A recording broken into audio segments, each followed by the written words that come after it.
वजीर primary health ने सेहत आमा के प्रोग्राम्स की कारकर्दगी रिपोर्ट तलब कर ली है।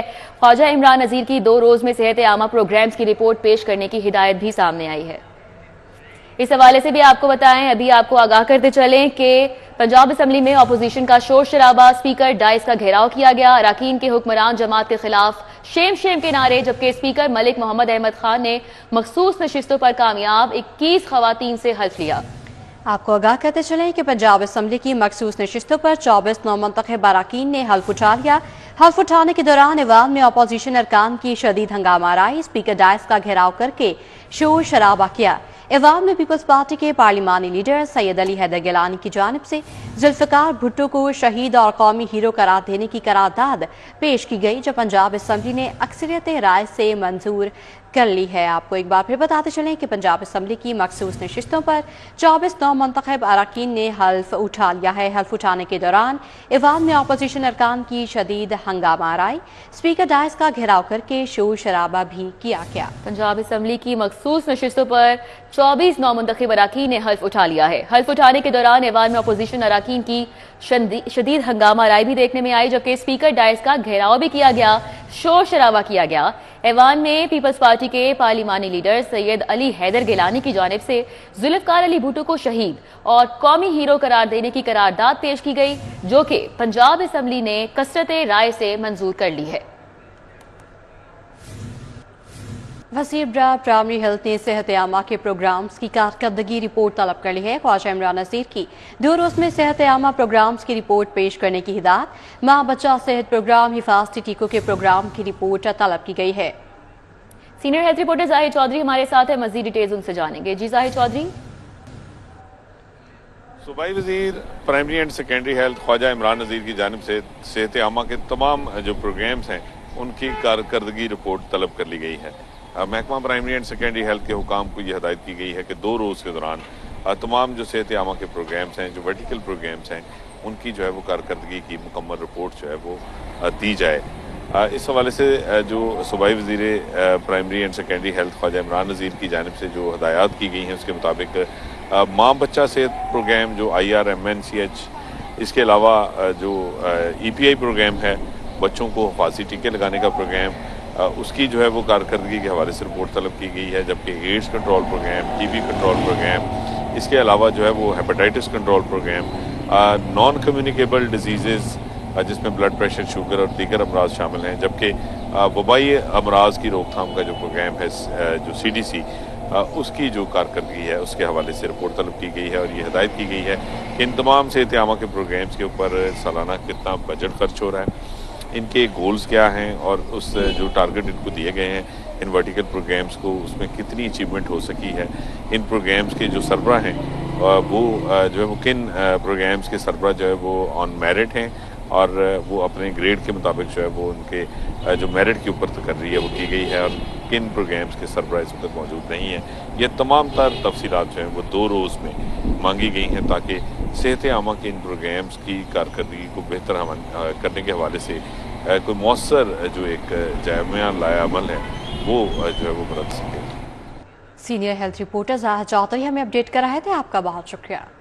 सुन्नी इत्तेहाद काउंसिल की मखसूस नशिस्तें ना मिलने के खिलाफ दरखास्त समाअत के लिए मुकर्रर हो गई है। लाहौर हाई कोर्ट में सुन्नी इत्तेहाद काउंसिल की दरखास्त पर कुछ देर बाद समाअत होगी। इस हवाले से मजीद जानेंगे, मलिक अशरफ हमारे साथ हैं। जी मलिक अशरफ। जी बिल्कुल, chief justice Lahore high court की मंजूरी के बाद सुन्नी इत्तेहाद काउंसिल की पंजाब में मखसूस नशिस्तें न मिलने के खिलाफ दरखास्त को समाअत के लिए मुकर्रर कर दिया गया है। और कुछ देर बाद लाहौर हाई कोर्ट के जस्टिस चौधरी मोहम्मद इकबाल सुन्नी इत्तेहाद काउंसिल के चेयरमैन की दरखास्त पर समाअत करेंगे। और इस वक्त जो वकला हैं वो कमरा अदालत में मौजूद हैं, नायब सर भी आ चुके हैं। सुबह के वक्त भी इस केस की समाअत हुई थी, ताहम सुबह के वक्त जस्टिस आबिद शेख की अदालत में इस दरखास्त पर बतौर इतराज केस समाअत की गई थी, और जिसपे जस्टिस आबिद शेख ने वकला का मौका सुनने के बाद इस पे इतराज खत्म कर दिया गया था और दरखास्त को समाअत के लिए मुकर्रर करने के लिए ये फाइल रजिस्ट्रार ऑफिस भिजवाई थी। अब इस केस को समाअत के लिए मुकर्रर किया गया है और दरखास्त में इलेक्शन कमीशन समेत दीगर को फरीक बनाया गया, और इसमें मौका ये इख्तियार किया गया है कि सुन्नी इत्तेहाद काउंसिल के जो अरकान हैं कौमी और सूबाई असम्बली, उसके तनासब से उन्हें मखसूस नशिस्तें नहीं दी गई, जिसके लिए उन्होंने इलेक्शन कमीशन को दरखास्त दी और 1 मार्च को इलेक्शन कमीशन ने उनकी दरखास्त जो थी खारिज कर दी थी। तो ये लाहौर हाई कोर्ट से ये इस्तदा की गई है कि इलेक्शन कमीशन का फैसला कलजम करार दिया जाए और उन्हें मखसूस नशिस्तें जो है पंजाब में वो अलॉट करने का हुक्म दिया जाए। जी मलिक अशरफ हमें अपडेट कर रहे थे, आपका बहुत शुक्रिया। गवर्नर हाउस में मुस्लिम लीग नून और इत्तेहादी जमातों की पार्लिमानी पार्टी का इजलास हुआ। इजलास की सदारत वजीर आला पंजाब मरियम नवाज कर रही हैं। बिलावल भुट्टो जरदारी की भी इजलास में खसूसी शिरकत। मुस्लिम लीग काफ के सीनियर रहनुमा चौधरी शाफिर हुसैन भी मौजूद। इजलास में सदारती इलेक्शन के हवाले से हिकमत अमली पर तबादला ख्याल। इस इजलास के हवाले से मजीद तफसीलात जानेंगे। राव दिलशाद हमारे साथ मौजूद हैं, जी आगाह कीजिएगा। बिल्कुल जी, मुस्लिम लीग नून और इत्तेहादी जमातों के पार्लिमानी पार्टी का ये इजलास है। पार्लिमानी पार्टीज़ में मुस्लिम लीग नून, पाकिस्तान पीपल्स पार्टी और मुस्लिम लीग काफ्स में दीगर जो जमातें हैं वो शामिल हैं। आपके बताएं कि इस इजलास की सदारत कर रही हैं वज़ीर आला पंजाब मरियम नवाज, जबकि खुसूसी तौर पर इस इजलास में शिरकत की है chairman Pakistan People's Party Bilawal Bhutto Zardari ने भी। और सदारती इंतखाब के हवाले से जो हिकमत अमली है उस पर किस तरह से वोट कास्ट करना है, क्योंकि 251 से जायद जो वोट हैं वो इस वक्त इत्तेहादी जमातों के हैं, जबकि मजमूई तौर पर जो वोट कास्ट होने हैं वो 6.1 के फार्मूले से होंगे, यानी 6 MPs अगर वोट करेंगे तो वो 1 वोट बनेगा, क्योंकि पंजाब असम्बली में 65 वोटों पर मुश्तमिल जो इलेक्टोरल कॉलेज है वो है। तो इस हवाले से वोटिंग के तरीक़ेकार और आइंदा की हिकमत अमली के हवाले से तबादला ख्याल भी किया जा रहा है। जबकि इस मौका पर वज़ीर आला पंजाब मरियम नवाज ने यह कहा है कि जिस तरह से इत्तेहादी जमातों ने वज़ीर आज़म शहबाज शरीफ को कामयाब कराया, स्पीकर कौमी असम्बली सरदार रियाज सादिक को, डिप्टी स्पीकर कौमी असम्बली और जो है वो सूबाई असम्बली के स्पीकर और डिप्टी स्पीकर को कामयाब कराया, इसी तरह से सदर मुमलिकत के इंतखाब में भी आसिफ अली जरदारी को जो है वो सदर के हवाले से सदर मुंतखब कराएंगे। इस वक्त जो हाउस की पोजीशन है उसमें तकरीबन 251 से जायद जो वोट हैं वो इस वक्त इत्तेहादी जमातों के हैं, जबकि 103 ऐसे वोट हैं जो कि अपोजिशन के हैं। जबकि मजमूई तौर पर तकरीबन अगर इनको कैलकुलेट किया जाए 6.1 के फार्मूले से तो ये 32 से 34 जो वोट हैं वो बल्कि 42 से 45 वोट जो है वो मुस्लिम लीग नून का जो उम्मीदवार होगा, यानी इत्तेहादी जमातों का जो उम्मीदवार होगा आसिफ अली जरदारी, उसको कॉस्ट हो सकते हैं। तो इसी हवाले से एक जो चूँकि जोराना भी दिया जा रहा है अरकान असम्बली को, जिसमें सूबाई वज़रा की मुकम्मल हाज़िरी है।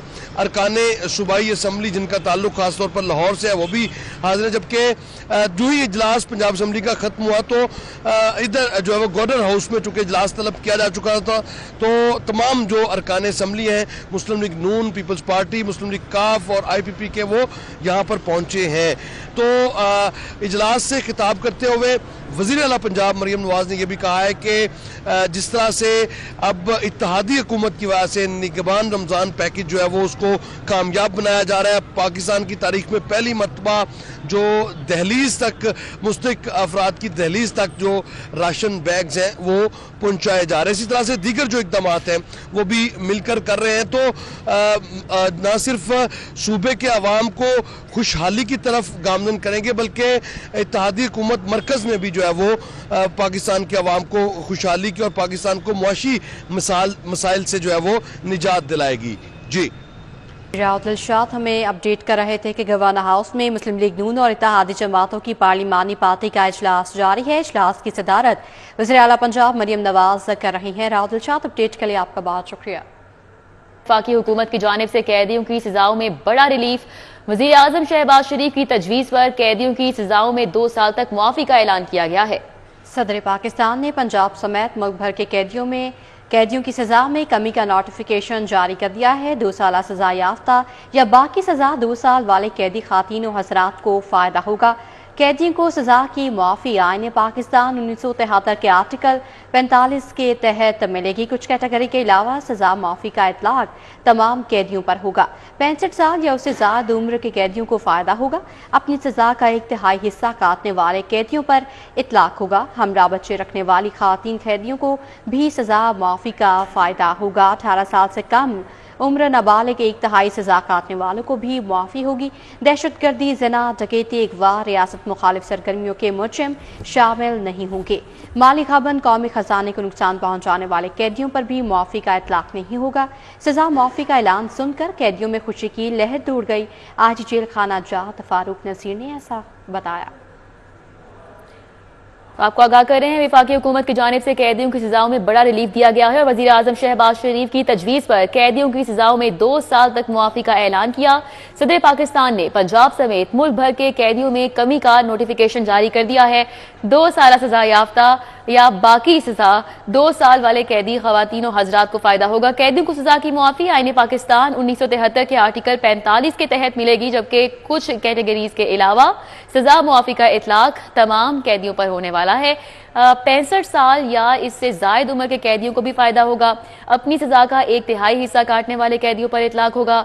हमरा बच्चे रखने वाली खवातीन कैदियों को सजा मुआफ़ी का फायदा होगा। 18 साल से कम उम्र नाबालिग 1/3 सजा काटने वालों को भी इस हवाले से मुआफ़ी होगी और दहशतगर्दी, जिना, डकैती, अगवा, रियासत मुखालिफ सरगर्मियों के मुजरिम इसमें शामिल नहीं होंगे। माली गबन, कौमी खजाने को नुकसान पहुंचाने वाले कैदियों पर भी इस मुआफ़ी का इतलाक नहीं होगा। सजा मुआफ़ी का ऐलान सुनकर कैदियों में खुशी की लहर दौड़ चुकी है। आईजी जेल खानाजात फारूक नज़ीर की जानिब से ये बताया गया है। जी बिल्कुल, वफाकी हुकूमत की जानिब से कैदियों की सजाओं में बड़ा रिलीफ दिया गया है। आगे बढ़ते हुए आपको बताएं कि कैदियों की रमजान में जुर्मानों में मुआफ़ी पर जालसाज भी मुतहरिक। मुख्तलिफ NGOs मुखय्यर हजरात से कैदियों की रिहाई के लिए पैसे बटोर रही हैं। जुर्माने की अदम अदायगी पर मुक़ीद कैदियों की फहरिस्तें तैयार की जा रही हैं। हर साल मुखय्यर हजरात 100 से 200 कैदियों को जुर्माने अदा करके रिहा करते हैं। मुखय्यर हजरात जुर्माने की अदायगी के लिए डायरेक्ट सुपरिटेंडेंट जेल से रब्ता करें। आईजी जेल की जानिब से ये कहा गया है कि इंस्पेक्टोरेट जेल में भी राब्ता करके पैसे जमा करवाए जा सकते हैं, जबकि अब तक महकमा जेल में जुर्मानों की मद में जमा करवाए जा चुके हैं। फहरिस्त में शामिल कैदियों की रिहाई मुखय्यर हजरात की मौजूदगी में करवाई जाएगी। तो आपको बताएं कि कैदियों की रमजान में जुर्मानों पर मुआफ़ी पर भी जालसाज मुतहरिक हो चुके हैं। आईजी जेल मियां फारूक नज़ीर ने कहा है कि मुख्तलिफ NGOs मुखय्यर हजरात से कैदियों की रिहाई के लिए पैसे बटोर रही हैं।